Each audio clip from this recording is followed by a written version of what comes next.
Hello, my name is Damien Owens, and I've written a novel called Married to a Caveman.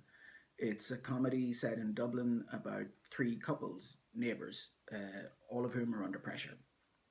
The story is set during the Irish economic crash, so some of the pressure is to do with employment or the lack of it. There are parenting issues in there, fertility problems, extramarital adventures. None of the six main characters is having a good time.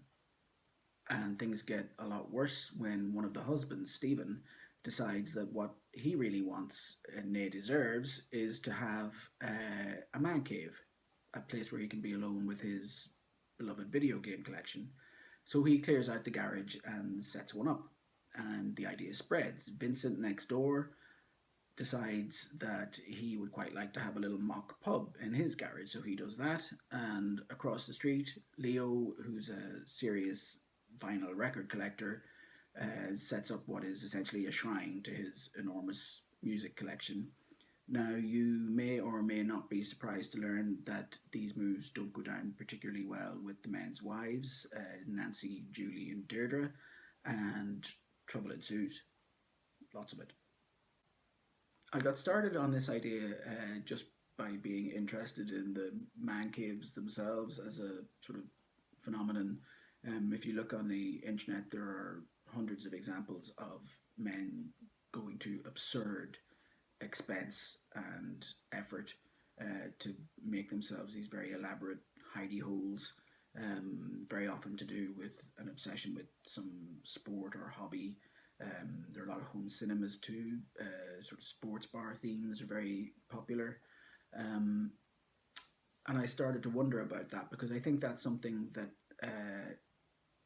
exists in all men, whether they have the budget or the space to do anything particularly fancy or not.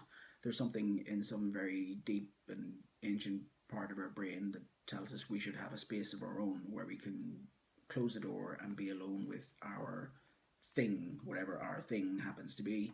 Um, and I wondered why there's no equivalent for women. Why is there no such thing as a woman cave? Um, is it that women are just fundamentally more mature than we are and don't need a space for their toys? Is it that women are more social than we are and don't see the value of closing the door on your family, particularly? Um, Maybe women crave time the way men crave space. Um, they're the sort of questions I was hoping to get into with the book. And it's not about man caves. Obviously, it's about men and women trying to get along when things are rough. And I just use the man cave thing as a sort of a window into that. I hope the results are funny and engaging and ring emotionally true, and I'd be very grateful if you could support the project on Unbound.